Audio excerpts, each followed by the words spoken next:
Patrick Hitt dessine les corps féminins depuis qu'il est en âge de tenir un crayon. Aujourd'hui, il est le croqueur incontesté de la pin-up. Dans son travail artistique, charme, glamour, érotisme léger et coquin sont au rendez-vous. C'est lors de sa dernière exposition que nous l'avons rencontré.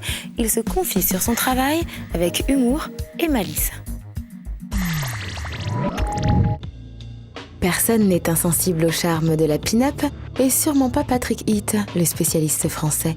Il montrait son travail lors d'une exposition parisienne.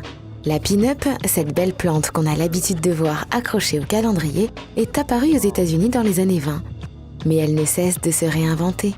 La pin-up, c'est une image, on va dire, pétillante, souriante, très positive.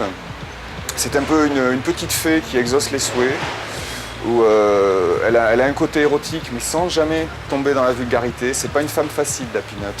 C'est une femme qui fait envie, qui fait plaisir, qui fait du bien. Mon travail, j'essaie vraiment qu'il déborde au-delà et qu'il parle aussi de la femme.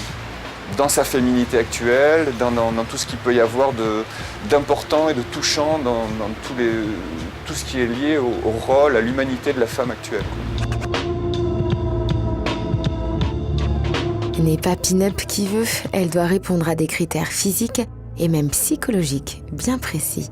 Pour qu'une pin-up fonctionne, il faut qu'elle dégage quelque chose de charmant, quelque chose qui touche plus au domaine du sentiment aussi.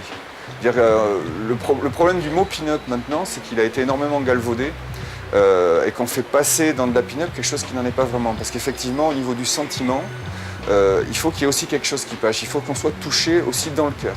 Sinon, c'est pas de la pin-up, c'est une image qui peut être sexualisée de la femme, ou même belle, mais qui ne va pas avoir cette dimension sentimentale. Ça doit être ni l'objet sexuel, ni la femme inaccessible. Vous voyez, la pin-up, c'est quelque chose d'assez délicat en fait. Il faut vraiment saisir certaines choses assez subtiles.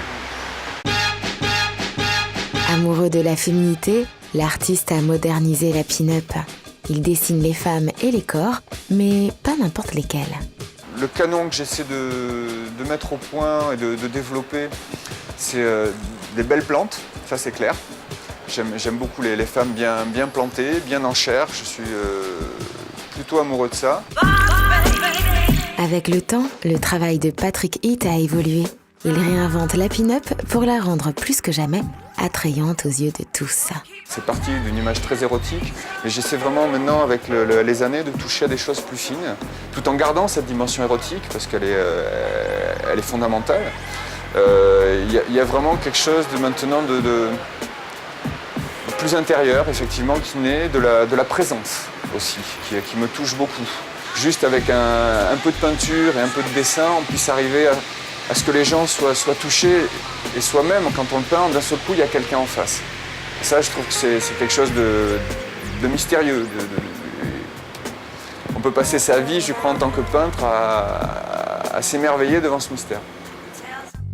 Si la pin-up incarne le sex appeal par excellence et répond aux fantasmes des hommes, les femmes aussi apprécient ces créatures sexy et attirantes. Au départ, je m'attendais à un public essentiellement masculin quand j'ai commencé à présenter mon travail, et j'ai découvert que beaucoup de femmes étaient aussi touchées par mon boulot. C'est important. C'est important, ça me conforte dans le fait que je ne suis pas resté prisonnier du fantasme masculin. J'ai réussi à ouvrir, à faire ce que je voulais faire, c'est-à-dire à ouvrir et à toucher à l'univers plus proprement féminin. C'est-à-dire qu'il parlait de poésie, parlait d'humour, parlait de la nature, parlait de cette pétillance qui est plus l'aspect féminin de l'univers et de la personne humaine. Et si la pin-up garde son côté sexy des femmes d'un autre temps, elle a su évoluer au cours des années et parions qu'elle a de beaux jours devant elle.